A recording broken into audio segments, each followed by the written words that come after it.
Previously a China correspondent for the Washington Post and national economic correspondent for the New York Times, but I'm here as a relatively new board member of the Overseas Press Club. And there are, by the way, I'm asked to tell you, there are promotional materials over here if you want to sign up, if you want to learn about future events on this table over here. Really excited to be here with Control Risks. When I was overseas, Control Risk was always a tremendously valuable source of intel, and we're going to get the benefit of much of that intel this morning. This session, by the way, for working press, this is on the record in entirety. I think it's something of a cliche in media to assume that whatever it is that we're living through, these are unprecedented times and the stakes have never been higher, such fascinating era. No one ever walks around talking about how boring life is for those of us who are alive in the moment. With all that said, I think it's fair to say that this past year really has been something quite extraordinary, with developments that not a lot of people saw coming, at least not large numbers of people. And of course, we can think about the Ebola epidemic and Russian adventurism on its periphery, confrontation in the South and East China Seas, and now more recently an unforeseen plunge, or largely unforeseen outside of academic circles, in the price of oil, which has had many ripple effects playing out at this moment, of course, in Russia, most notably, but elsewhere as well. And I think it's fair to say that many of these challenges, many of these forces are going to be with us into 2015, and of course, forces that people now are not talking about, but will surely be talking about as we move into a new year. And if there's one thing that we can safely assume, it's that next year is going to be full of complexity for global businesses, for anybody who's thinking about the global economy. And with that in mind, let's get an overview on this really interesting and useful report, the RiskMap from Control Risks. This is Jonathan Wood, Control Risks Associate Director for Global Issues based in London.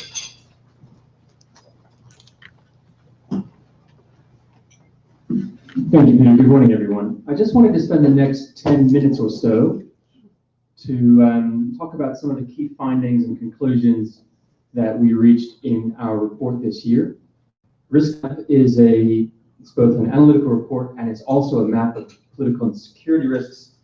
You'll be seeing this image quite a bit, but if you'd like to see it closer up in more detail, I'll show you some slides of it as well, but you can also access both the map and the report on our website, www.controlrisk.com. But this is a report and a map that we've been producing for 30 years, been tracking global political and security risk on an annual basis, and with a view towards looking at the year ahead. What will it bring for international business? What will it bring for the risk environment globally? Now, this year, as Peter said, the previous year has been somewhat unprecedented in terms of the scope, magnitude, and types of risks that businesses and other organizations have faced, but it's coming after really an unprecedented 6 or 7 years. The 6 or 7 years that I happen to have been working on the report, hopefully there's no correlation there, but from the global financial crisis to the Arab Spring to the crisis in Ukraine, the fall in oil prices, we have really seen some quite significant geopolitical and global events that have transformed in many ways the operating and security and risk environments for our clients. And so I want to look at what we think is going to happen in 2015. Some of the top line conclusions from our report will come as no surprise for those who are observing these global trends. International cooperation, something for which there was a lot of hope after the financial crisis with the establishment of the G20, some sort of modest progress on issues like climate change and trade negotiations has really fallen flat, especially over the last year. And one of the main reasons is that resurgent nationalism, which we see as substituting for the broad slowdown in global and especially emerging market growth, is beginning to make tensions between nations more and more urgent. Peter mentioned the East and South China Seas, and this is one region and one area where these nationalistic tensions are certainly playing out. We were just having a discussion, of course, about the Ukraine crisis, Russia's response to falling oil prices and to economic calamity. And there too, we see a very strong nationalistic narrative, not just affecting domestic policy, but also affecting over the long term, most likely, Russia's relations with the West and with some of its other neighbors, including China. What's interesting about this increasing turn towards nationalism coming at a time when businesses, by and large, are more global and more internationalized than ever, is that we've seen the risk landscape for most organizations becoming increasingly local. It's no longer sufficient for companies to be managing their risk solely at the national level through high-level relationships with key decision makers in the capital city. Most of them are facing much more localized threats and concerns and risks. Ebola is a great example, where there was quite disparate impacts on organizations depending where they were operating locally in those countries. But we can say the same thing about security and political risk. And when I look at each region in turn, I'll be addressing some of those specifically. Then finally, the loss of power, especially economic power, by some national governments and central governments means that we are seeing a continued state of state fragility in some parts of the world, some key parts of the world, that are allowing non-state threats like international terrorism or regional terrorism, transnational organized crime, and cybercrime and other types of cyber threat, some of which have been disclosed in some detail in the last few weeks, to proliferate. And we expect that in 2015, especially, we will see this trend continue. So I just wanted to give you a few closer up views of our risk map, and then talk region by region about some of the key trends that we see in the year ahead. Beginning with sub-Saharan Africa, this is a region that where we've seen a real transformation, especially in economic potential, but also in social and political development over the last 10 years. Commodity prices had a lot to do with that, and I think we can probably have some good discussion about what the fall in commodity prices may mean for this region going forward. But more broadly, 2015 will start to see some of the political limits to the African growth story. Across the region, Nigeria, Ghana, South Africa, Tanzania, these are countries where economic opportunity, economic growth especially, has outpaced political reform. And we're beginning to see in some key areas, especially the East African oil and gas complex, where local political issues are beginning to threaten and, if not stymie, some of Africa's growth potential. We've raised our political risk ratings in several countries across the region due to the increasing propensity for unconstitutional regime change, coup d'etat in Burkina Faso, Lesotho, and a few other countries in the last year. And in 2015, we're looking forward to what will be probably the major electoral event, Nigerian elections, which in what is always the aspiring African or West African superpower are likely to be extremely fraught and provoke some degree of instability and insecurity for companies operating there, but potentially also in the wider region. In the Americas region, I think our view is that in 2014, the region survived largely in pretty decent shape. Commodity prices, or the maintenance of them, at least for the first half of the year, had a lot to do with that. Some risk factors like the end of U.S. quantitative easing, tapering here in this country, didn't really play out perhaps as powerfully as we might have anticipated based on what happened in 2013. But nonetheless, I think maybe those were just those issues and pressures have merely been delayed into 2015, and maybe the next year we'll see both monetary tightening in Western economies, at least some Western economies, as well as declining commodity prices and reduced growth in especially emerging markets like China begin to impact the region more significantly and perhaps more differentially. And here's where we really see the continuation of an ideological divide between, if you like, the Atlantic countries, which are tend to be more leftist, more socialist, and less reformist. And we've seen, certainly in recent days, Venezuela's own fortunes being somewhat pinned to its ability or willingness to reform its oil sector subsidies, versus the Pacific countries, Mexico, Chile, Peru, which have adopted more reformist slant and are better able to capitalize, especially on global economic developments like U.S. growth. In 2015, I think we'll start to see this divergence, and we've looked in the book specifically at the contrast between Mexico and Brazil in this regard. We'll start to see this divergence emerge more forcefully. Moving on to South Asia, this is a region where one of our themes, especially this year, nationalism, is playing out most powerfully. I think there are probably two key poles. The first is, as Peter mentioned, the competition in East Asia between China and many of its neighbors. We've seen in recent years and expect to see in the coming year much more assertive China, especially on issues of territorial sovereignty vis-a-vis Japan, Vietnam, Philippines, and perhaps other countries in the region like South Korea. beginning to inject tensions not just into the high-level diplomatic and political relationships, but right down to the operational level for companies whose supply chains span this entire region. The other pole, of course, is what's happening in South Asia and what we expect to see after the more or less much of the withdrawal of NATO forces in Afghanistan at the end of this calendar year. Some will, of course, remain there, but I think we've been heartened to see that the arrival of a fairly nationalist government in India has not really provoked a substantial level of tension with Pakistan yet. But I think our view is that relations with between those two countries remain pivotal, and it's really only one crisis away from a situation where we might see these nationalist pressures begin to bind leadership, political leadership, in ways which is potentially incompatible with the stable operating environment. In the Europe and Eurasia region, this is one where events of 2014 really dominated certainly our business in London, mostly in terms of companies trying to navigate the new operational, reputational, legal, and political risk environment in Russia, Ukraine, and other parts of Eastern Europe. I think our broad view, and there are, of course, recent developments both in the Russian economy and oil prices that have a very strong bearing on this, but our broad view is that because of the Ukraine crisis, Russia and Western countries have entered a fundamentally new stage of relations, which will be marked by a fairly increased level of competition, strategic suspicion, and at the margins, some low-level tit-for-tat retaliatory actions, not overt conflict, but covert conflict, and this is where we see the cyber dimension becoming especially important, and especially for companies that are domiciled in countries closely aligned with the Russia sanctions regime.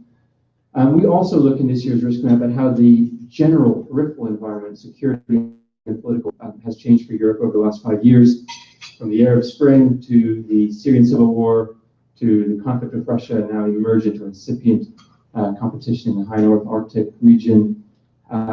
Europe is moving from a period in which it was able to look inward, focus on its domestic political and economic problems, to a period where many of its problems are originating outside of its borders, at a time when the U.S. is kind of strategically withdrawing from this region. And so we see in 2015 and beyond, European policymakers really grappling with how they manage these challenges, security, political, and otherwise, on their borders and around the exterior of their region. And finally, wrapping up with the Middle East and North Africa, I think our view is that 2015 is set to be a tumultuous year, even by regional standards, even in a region which has the highest concentration of extreme political security risks perennially in our global risk map. One of the most interesting developments, and something that directly relates to the progress and evolution of the conflict in Syria and events and developments with ISIS, is that Middle Eastern countries, Saudi Arabia, Qatar, Egypt, and a handful of others, are beginning to take a more independent and assertive role in managing regional security and in managing their own foreign policies. There's a great deal of anxiety within the region about future commitment of the U.S. Oil, again, has a lot to do with this anxiety, whether real or perceived. But we've certainly seen some unprecedented actions taken by these countries in the last 6 months that suggest that going forward, they're going to be perhaps less predictable and more autonomous in terms of their foreign policy slant and in terms of pursuing their strategic objectives. And just to conclude, on the Syria conflict itself, an end to this conflict is nowhere in sight, despite the very significant and ongoing efforts of a large multinational coalition to combat ISIS, and both in Iraq and in Syria. Most of those dynamics will play out over the course of 2015, but they will by no means resolve the conflict, which will continue to be an exporter of insecurity, not just in the immediate region, Lebanon, Turkey, Jordan, potentially other countries neighboring Syria, but indeed potentially further afield to Western Europe, North America, and as we've seen in just the last week, Australia and other supporters of the coalition military intervention. So perhaps I'll leave it there, and just again with the global map behind us to contextualize any questions or discussion. Thanks. All right. Thanks very much, Jonathan, for that really comprehensive and useful overview. If you haven't read the RiskMap, it is a remarkable document, and this was really just the tip of the iceberg in terms of the intel that's gathered there in one place.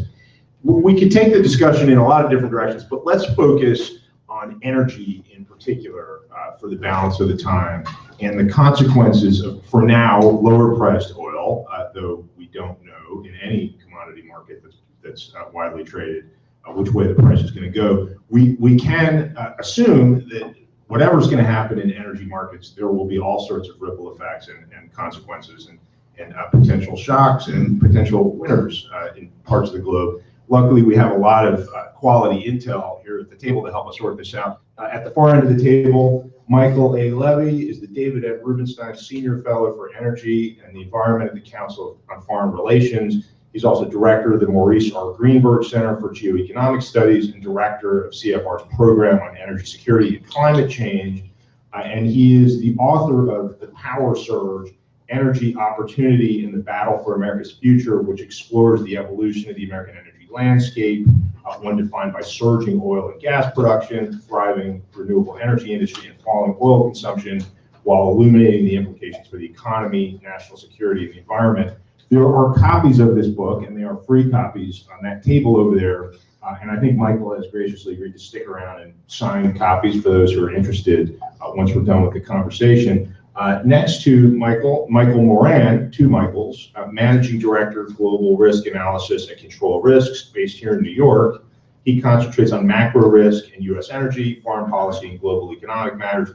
He is the author of The Reckoning, Debt, Democracy, and the Future of American Power, and co-author of The Fastest Billion, the story behind Africa's economic revolution. So let's start with you, Michael Levy. We've seen tremendous volatility in the oil market, with prices plunging in recent months. Where are we most likely to see knock-on effects from low-priced energy in ways that could cause economic and political shocks? And feel free to take issue with the premise of any question that suggests that low oil prices are here for the duration. This one works. Fantastic. Well, you have to hold it really close. Okay. Well, Mike was seeing well in the future when he asked me to join this panel a couple months ago. So he may have anticipated some things that others around the world didn't. I think the starting point for looking at the consequences of lower oil prices is what you point to, is this question of how long will they last, and if they rebound, where will they rebound to? And so before we talk about consequences, I think it's worth stopping for a minute to ask where things might head.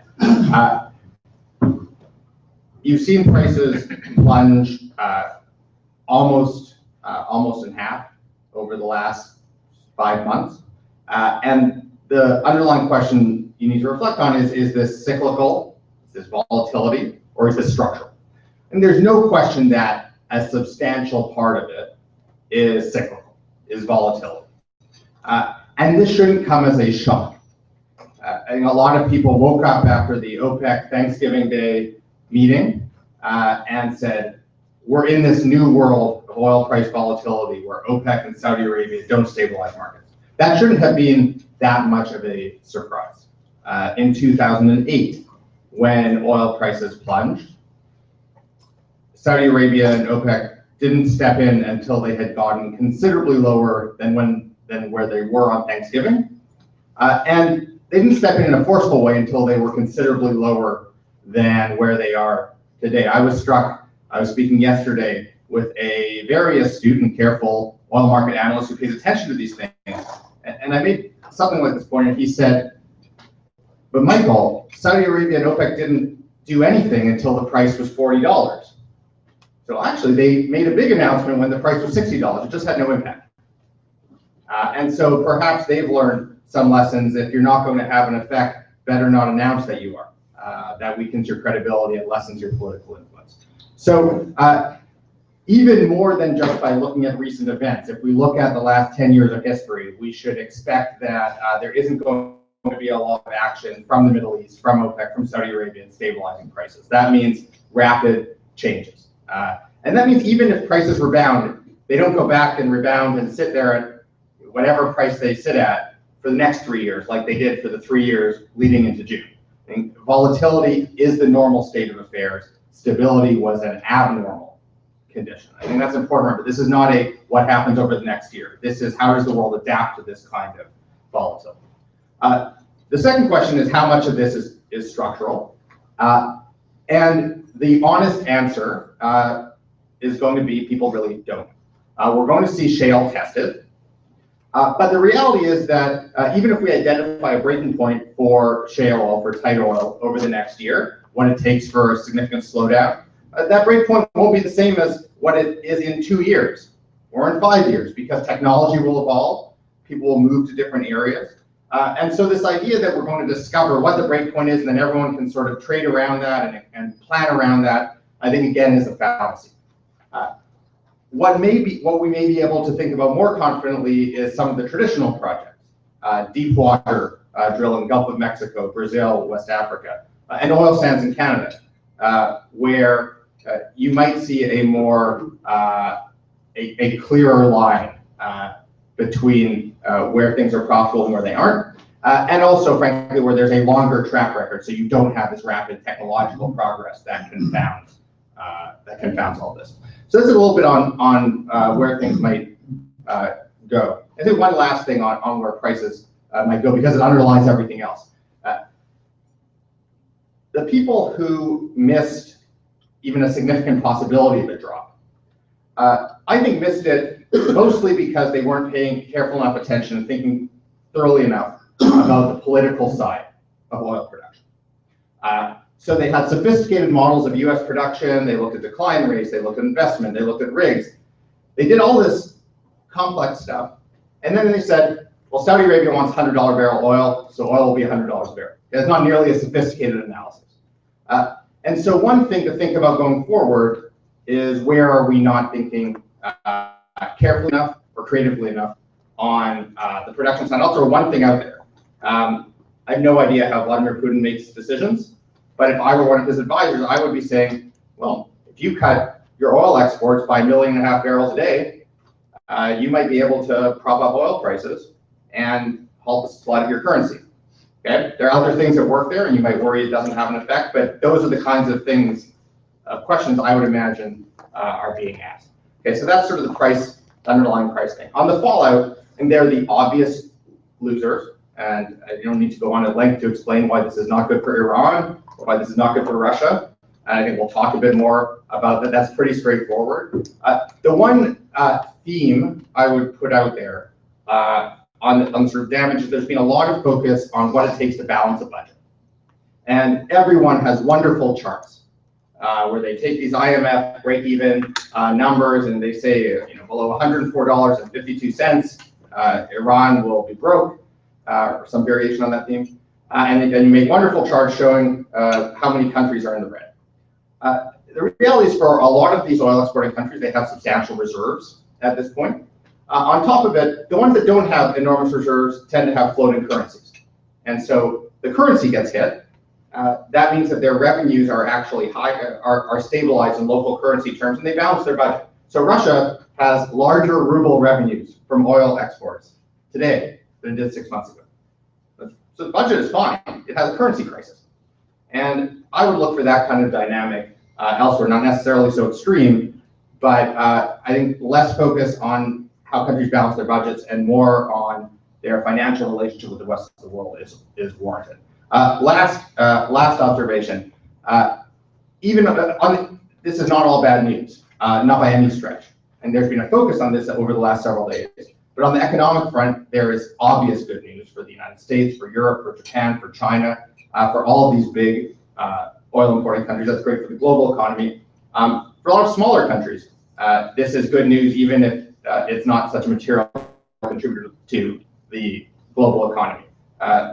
I suspect none of you would guess which country, as a percentage of GDP, benefits most from reduced oil import costs. It's Djibouti. Okay?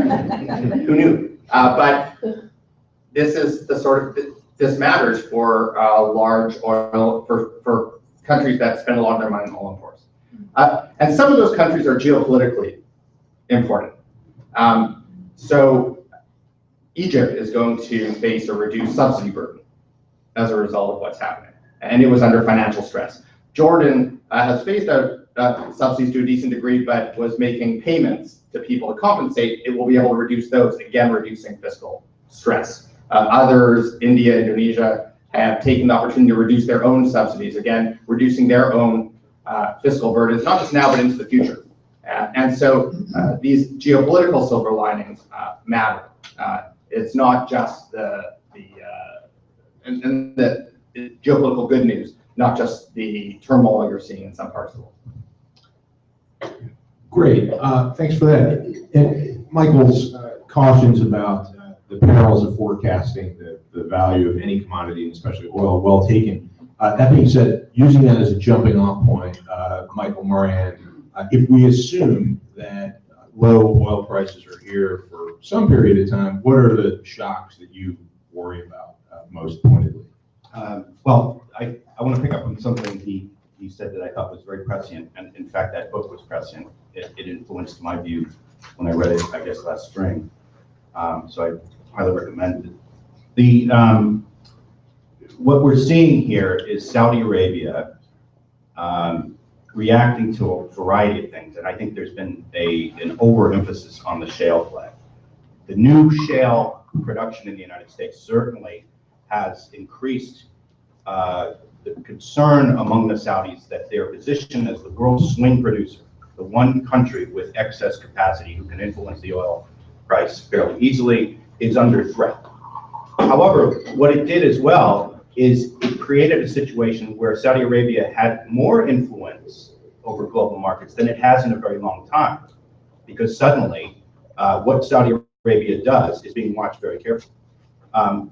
This has happened at a moment when two of Saudi Arabia's rivals in the world are at their most vulnerable to low oil prices. And I point to the Syrian conflict, Iran in particular, which is Saudi Arabia's absolute rival in the region, and Russia, which has not exactly endeared itself to the Saudis by supporting the Assad regime, etc. My own feeling, and this is very somewhat controversial even within my own camp, but it is that much of the driver behind Saudi activity in the last couple of weeks has been political. That, yes, of course, as Michael said, if they find out some bottom for shale, it's a wonderful byproduct to screwing the Iranians and the Russians. But frankly, that's what's going on right now. There's enormous pressure now on Iran to cut the nuclear deal. There is a very useful reminder to the United States of who it is that matters in the Middle East. It's the Saudis, remember. Don't go to Iran. Don't think you can switch and pull a Sadat. I think that's another message to Washington. Meanwhile, Washington is thrilled that the Saudis have done this. Washington, policy-wise, is not overly concerned about the health of shale. Shale, as Michael described, is more of a constellation of output than tar sands, for instance, or Brazil's offshore, which have a very specific, they do have a pain point that you could probably figure out at some point. Shale, every rig is different, and they'll adjust. And if anything, they've shown themselves to be incredibly flexible, technically entrepreneurial, and they'll survive. And it'll be there, even if the price does slow it down for a while. What you're more likely to see is some mergers and acquisitions, some marginal fields put on hold for a while till the price goes back up. And Lord knows the Saudis will not keep the price down forever. As Michael said, one clever way for them to influence oil prices and show they were still able to do that was not to do anything. Because everybody assumed, well, they could have stopped it if they wanted to. What if they had tried and failed? That would have been a very deep blow to Saudi Arabia's significance in the oil markets.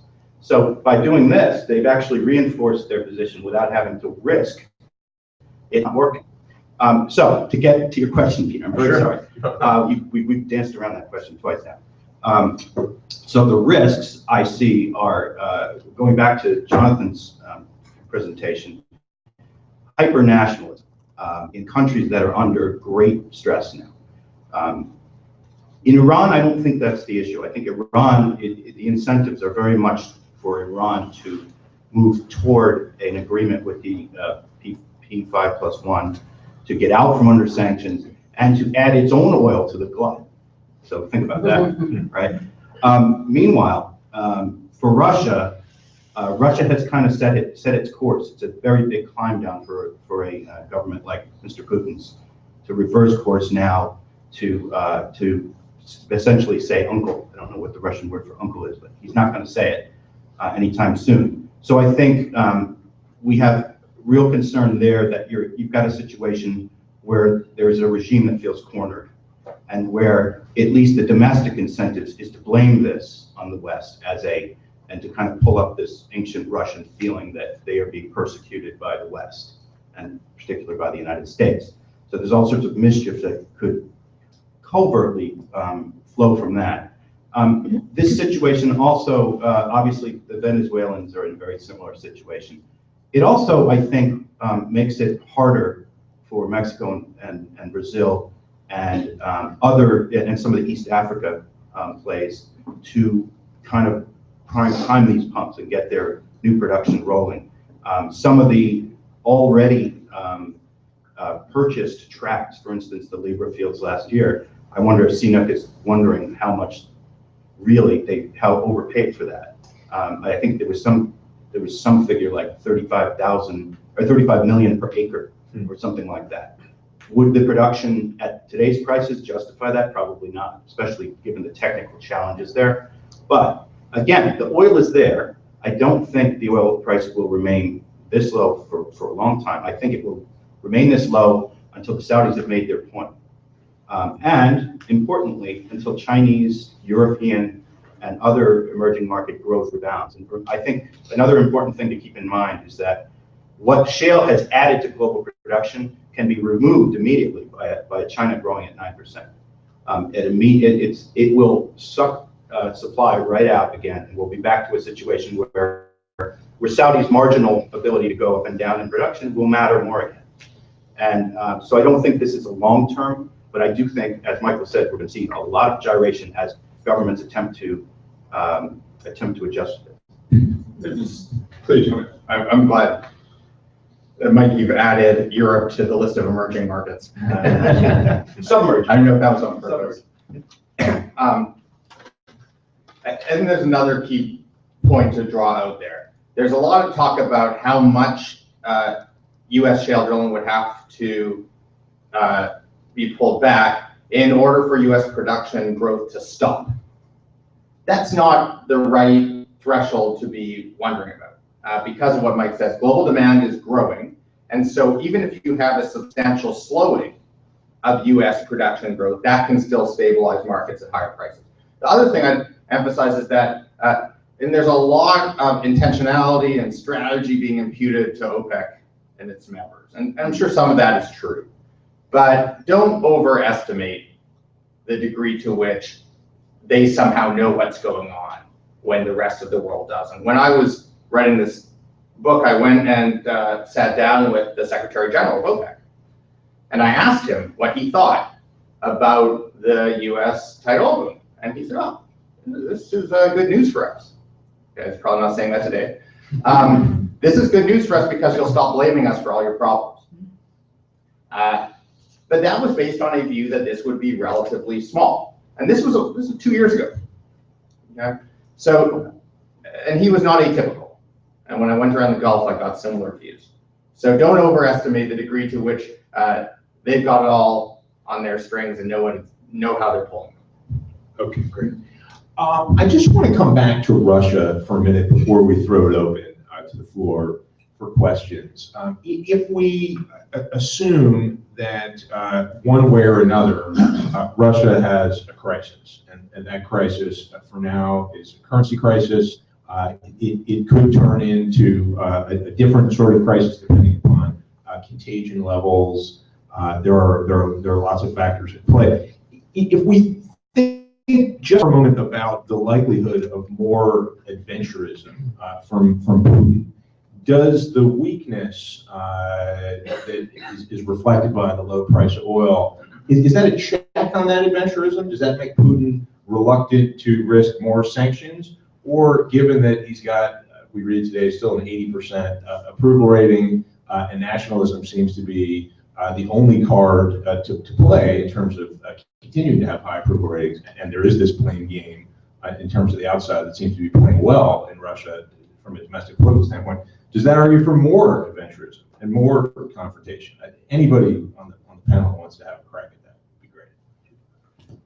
Yeah, sure. I mean, I think what we've seen in terms of Russian response to not just the external geopolitical situation, but also the economic situation has been an attempt to diversify its strategic exposure. So it's being cut off gradually. There are some more steps that could be very significant in the event of further adventurism, such as removing Russian banks from the SWIFT network.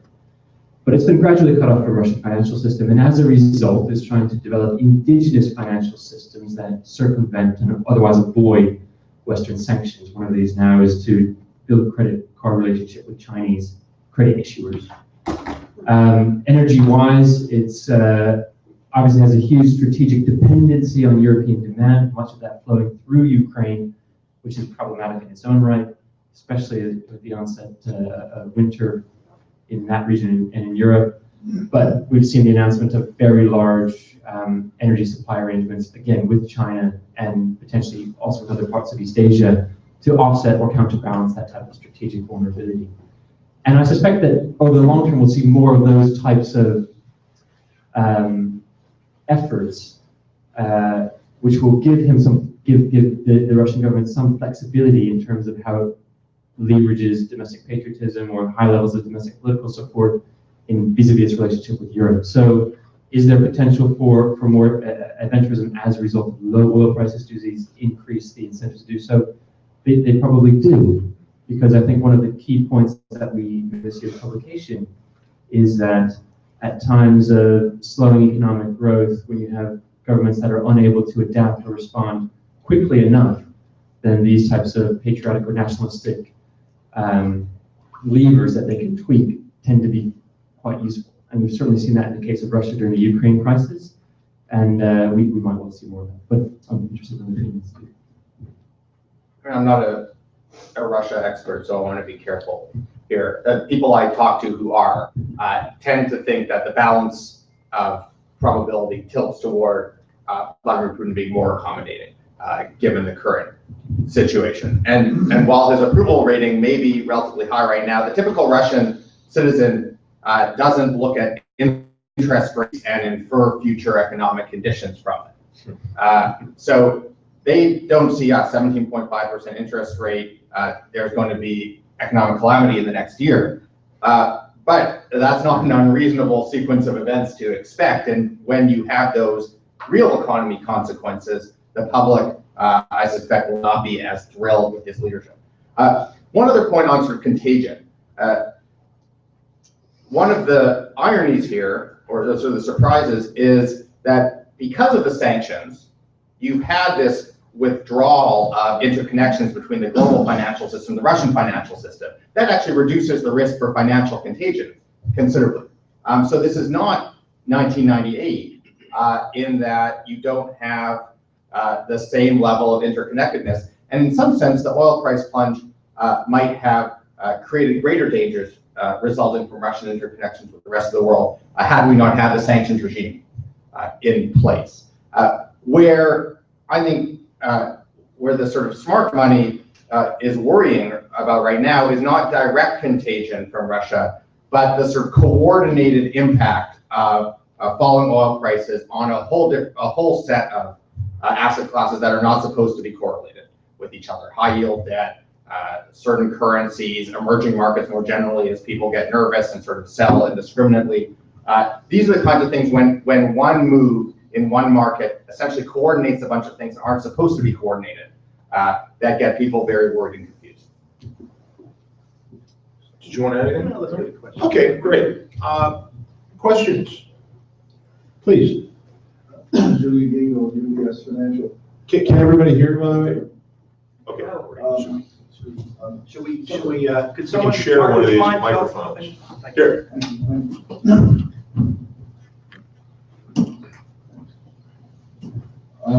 Recent discussion with various trading desks mentioned a tremendous amount of margin calls, forced liquidations. Do any of you know how many other countries or big oil holders are going to be put into forced liquidation or margin positions? What I do know is that, I'm not going to answer it directly, what I do know is that there are a lot of holders of debt from these companies that would, as best I understand, like to sell some of it, given the current conditions, but are unable to. These are not particularly liquid markets. And when oil prices fall, since they can't do that, one of the things they do is they go short oil to a greater degree. That's the way they can hedge their exposure in this emerging market debt. So these price swings that are already larger than they were historically, because Saudi Arabia isn't stepping in, are amplified again by these other factors in the market. And the other thing to your point, this gets back to something that Mike said, is all of these kinds of dynamics, like what you're talking about, are going to increase pressure for asset sales and for acquisitions. And this is actually, to me, one of the large question marks around how long this price decline lasts. Because the faster those things happen, the easier it is for U.S. industry to adjust. It's not, I suspect there is excess optimism over how fast that will happen. And as a result, you'll see more sort of stressful situations like the ones you're pointing to, rather than this sort of clean transition that I think a lot of people are assuming. Yeah, please. Arthur Rubin with Nomura. It's not exactly news that global supply of oil has been rising as a result of the shale revolution, et cetera. I think you made a good point about the market not predicting how the Saudis were going to react. But it's still puzzling to me, what exactly was the catalyst to cause oil to just collapse so quickly when there wasn't, as near as I can tell, any specific piece of news that Libyan production being more than expected or whatever. And it happened so fast, and I wonder, part of the explanation maybe what you just mentioned is that their market was at technically overbought or something like this. So any theories about what catalyzed this and what that might mean for a catalyst in the other direction? Well, so the financial analysts in the room have heard this many times. When the tide goes out, you find out who's been swimming naked, right? EM growth rates, which were assumed to be in a kind of a small swoon in 2012, 2013, really stayed low. In fact, lower than anyone expected. And the IMF quarterly update in October, if you look at where oil prices were in October, that's a pretty good start of the real slide. Now, I'm not giving the IMF Saudi-like influence over oil markets, but I think it began to dawn on people that Brazil wasn't going to bounce, that India would grow, but not fantastically, that China was as more opaque than perhaps people thought, that Russia was in real trouble. And that took a big chunk out of what had been an important component of global growth over the past, since Lehman, really. The US, at the same time, didn't look as rosy at that moment as it does now. So the US would pick up a bit on demand. But then we also had the tremors about possibly the Germans going into recession, Abenomics kind of hitting the wall. All of this stuff at the same time, I think, made people stand back and say, oh. Add the geopolitical uncertainty of Ukraine, of ISIS, of all sorts of other tremors, and you had the potential for real swings. And I think it really did begin to dawn on trading desks at that point that the old ways were not possibly going to be the new ways. Just to ask for a little amplification, when the price is going up rapidly, there's a lot of talk of speculators, and the Consumer Financial Protection Bureau gets pressured to take a look. When the price is going down, you don't hear that same story. Why is that? And is there any dimension of speculators amplifying this thing in a way that ought to be scrutinized? There's not a particularly large political constituency for complaining about falling oil prices. And yeah, speculation can amplify declines, but it doesn't strike me that that's a reason to be investigating something special. I mean, frankly, if speculators took prices in October down further than they would have otherwise been. That just got people to the point where they were heading faster. So yes, can you overshoot? Sure, but I would prefer to have a healthy market for derivatives so that companies can insulate themselves against these sorts of things rather than sort of killing it all. I agree with a lot of what Mike said. I think if you overlay graphs of sort of implied volatility in the stock market and implied volatility in oil prices, they're all sort of flat. Everything is, there's this general calm across every market. They both go up right around the same time. A lot of that, I think, anecdotally, comes from people, probably around this IMF report, but actually around the IMF meetings, where everyone sort of sat down together and said, oh, we haven't been paying attention to some things we ought to have. And you see that both go way up. And then implied volatility in stock markets sort of goes back down, and the oil markets stay where they are. And so this is sort of, you rip off the Band-Aid, and everyone starts analyzing all these things that they thought they could ignore before. In the stock market, it was complacency about central bank policy, and in the oil market, to some extent, it was complacency about the central bank of oil, which is Saudi Arabia, or at least in how people think about it.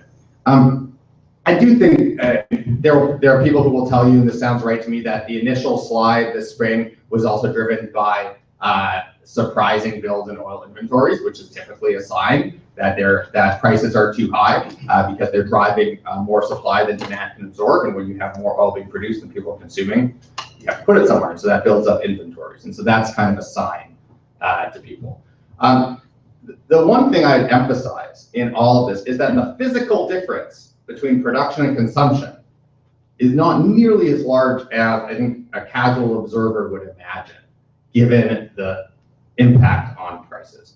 And depending on who you ask, it's somewhere between 1 million and 2 million barrels a day, which is about 1 or 2% of the global market. Okay, so a 1 or 2% difference is driving this fall from $115 to the 50s. Part of what that tells you is that it might not take a particularly large event to send things in the other direction. And this comes back to some of the analysis what we heard at the beginning. Look at the Nigerian elections coming up in the spring. That can create a large disruption. Imagine that things in Iran go in a different way. Perhaps Libya stops being able to somehow export large amounts of oil in the middle of a civil war, which is, I think, has amazed a lot of people that they've been able to do that. So that's one place you might expect things. And the other is, again, the sort of reverse of Mike's IMF observation. Just because forecasters have been consistently too high on global growth estimates for the last several years does not mean that they will be consistently too high rather than too low for the indefinite future. We got time for a couple more questions. Yeah, please. Simon Locke, Pendleton Pubs. Question would be, if when we're looking at what we've been talking about is obviously political pressures, and then from an economic standpoint, the impact on individual countries. But you also alluded to the fact that there are these indirect financial consequences. And I wonder if actually, based on what you're saying, that maybe the level we're at now is where the indirect financial consequences actually become potentially quite significant for the global economy. So we could be celebrating low oil prices, but actually in the financial markets or bond holders in all of these places are actually feeling pain in another way. So do you think we're at that point where the financial consequences on a global financial market standpoint sort of start to become actually more important than maybe the individual countries? No. That's my answer. No, I think I don't think we're at that point, but I think that we are now, that conversation has started. And it's beginning to, the rocks are being turned over, and those who have taken on enormous amounts of debt in dollars and who are now having to service those debts in their local currencies at greatly appreciated prices are concerned. And the people who hold the corporate debt, who hold the bonds, are looking at this and going, okay, these governments are effectively the guarantors of last resort of this corporate debt for instance, a large state-owned oil company. it does, how large a chunk of country X's GDP does that state-owned debt represent? So we could see some pretty big hits if they have to step in. So those are tremors that are very, very real, and that's going to be reflected now in the bond markets. And I think as you alluded to, it already is. Anything to add, Michael? No, I would just say, there's going to be, as to play on what Michael's saying, there's going to be a significant difference between countries that have got their act together and moved to borrowing in local currency, and ones that are dependent on US dollars. So if I were a Turkish policymaker right now, I would be wishing I paid more attention to Mexicans. Mexicans, 80% of their outstanding government debt is in pesos. Turkish debt is not so well divided between lira and dollars. Just to follow up, though, put that in slightly different terms. I mean, how far away are we from a scenario where, say, an institutional investor holding a lot of emerging market debt who can't get out from under something that's not liquid, has to now sell something that fundamentally looks solid, but now sees the price drop? There are reports this morning that this is already happening among some investors who particularly have large exposure to state-owned oil companies. And if you look, the Times has something this morning, so this isn't really news, but obviously Gazprom, but also something like Petrobras, and to some smaller extent Pemex, but I suspect that mostly got slid into the article, so there would be 3 examples. It's not nearly, if you just look at the charts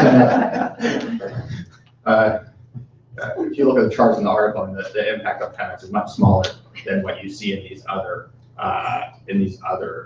companies.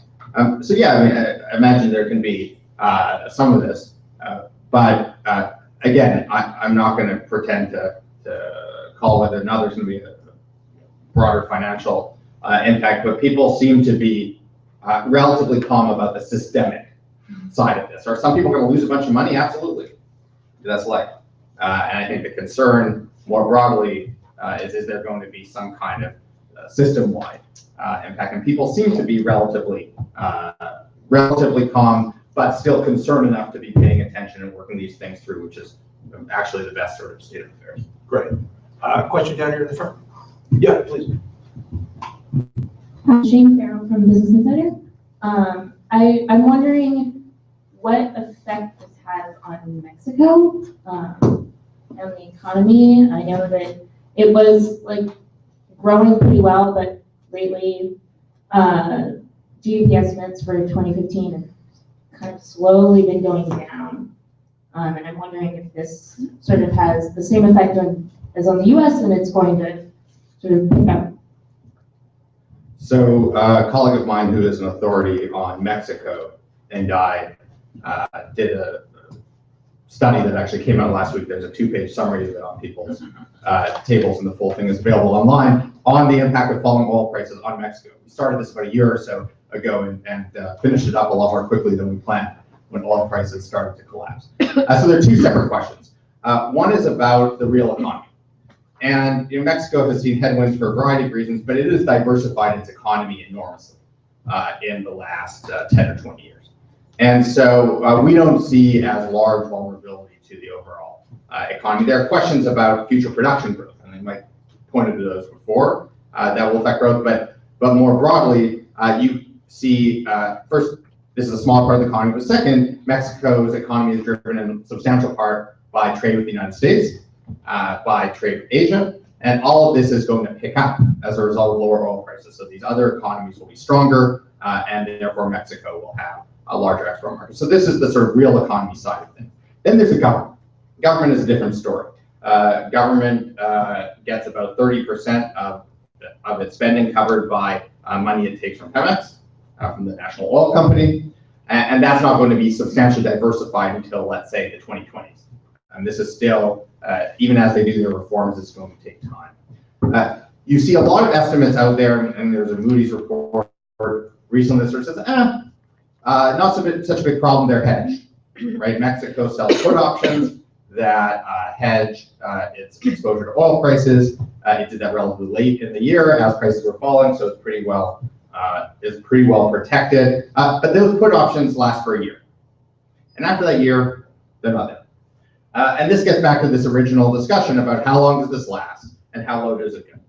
And what we found when we looked at it was that, yeah, if you look at 1 year, things are relatively okay.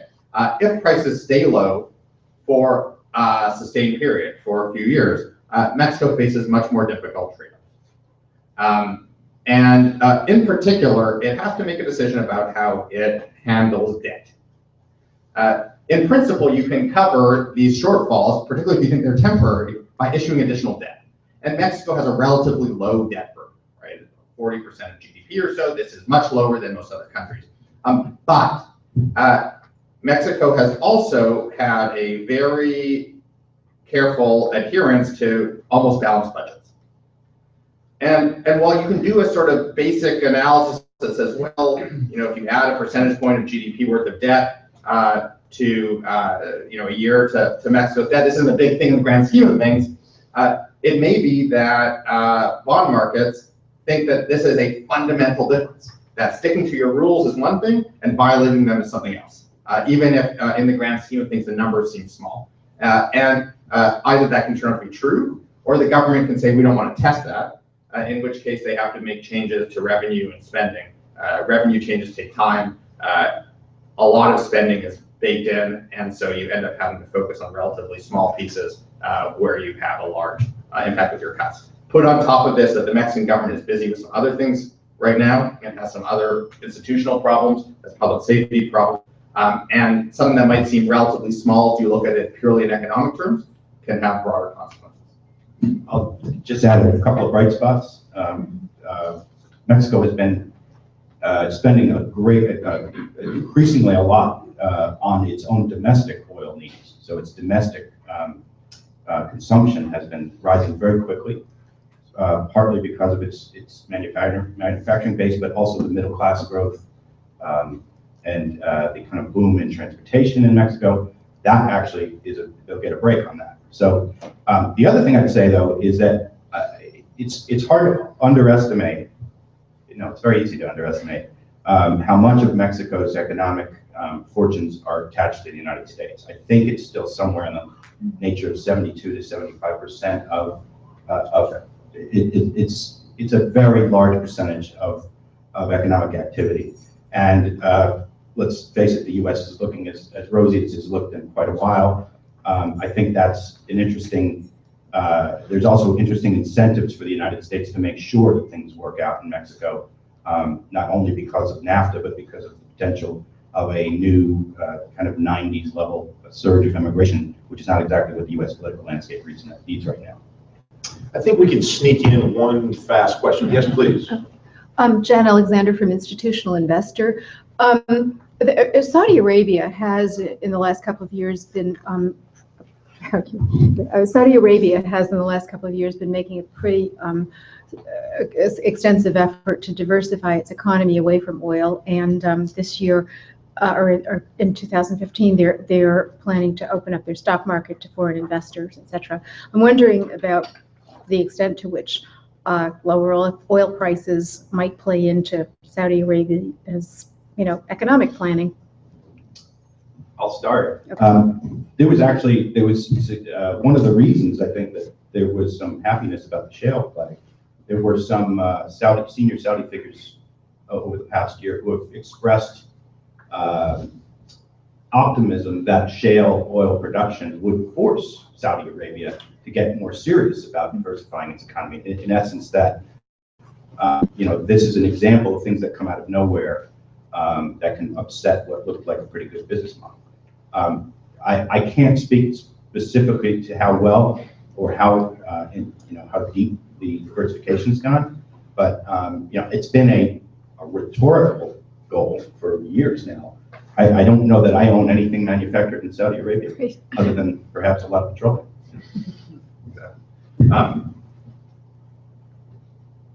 Saudi Arabia, so without pretending to know details of what's happening in Saudi Arabia, I think Mike points to an important dynamic, which is that lower oil prices can create pressure for reforms that were useful anyhow.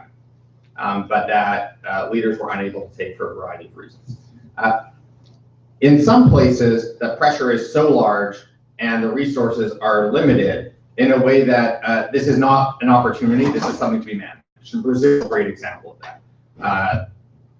Somewhere a month or two ago, I would have said Brazil is in a good place where it's nervous enough with lower oil prices that it can go about fixing how it's handling its oil development and other issues, but it has the breathing room to actually do this kind of thing. I think now it's crisis management or not crisis management, that's too much, but it's management of the situation. Saudi Arabia has an enormous amount of money in the bank, right? So they can weather this kind of storm.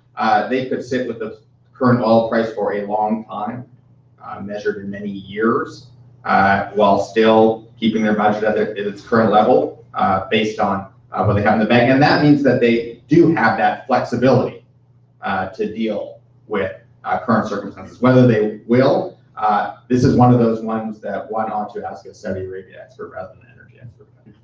Well, I'll just add two things to those comments. Exactly as Michael says, they do have substantial resources, so I suspect any long-term strategic economic planning, whether it's the economic cities in various parts of Saudi Arabia, these can go forward, no problem. They will go forward precisely because they are strategic objectives. The second point is that in addition to diversification, to some degree, they're also just trying to move up the petroleum value chain, petrochemicals, especially refining, so on. Some of that involves external investment. A lot of that involves investment inside Saudi, but it's still in the oil complex. So, it's still exposed to the fallen oil prices, but important, as we've heard with respect to Mexico, the main consumers of much Saudi product in the future will be Saudi Arabian citizens and other countries in the region, perhaps more so than foreign buyers. And then finally, I think one thing which we spoke about in previous RiskMaps prior to the Arab Spring actually, is that Saudi Arabia chiefly is a country in a region that has to generate 50 million new jobs within a generation just to absorb its growing population. And this is as much about economic diversification away from oil for kind of large picture macroeconomic reasons as it is to maintain political stability in a region where large cohorts of unemployed people has in the very recent past been a big political problem. All right, we're out of time. Thanks very much to this terrific panel. Really excellent conversation. Don't forget, there's Overseas Press Club material on this table, future events, and Michael Levy's book is back there on that table, free copies, and he's available to sign. Thank you all for coming very much.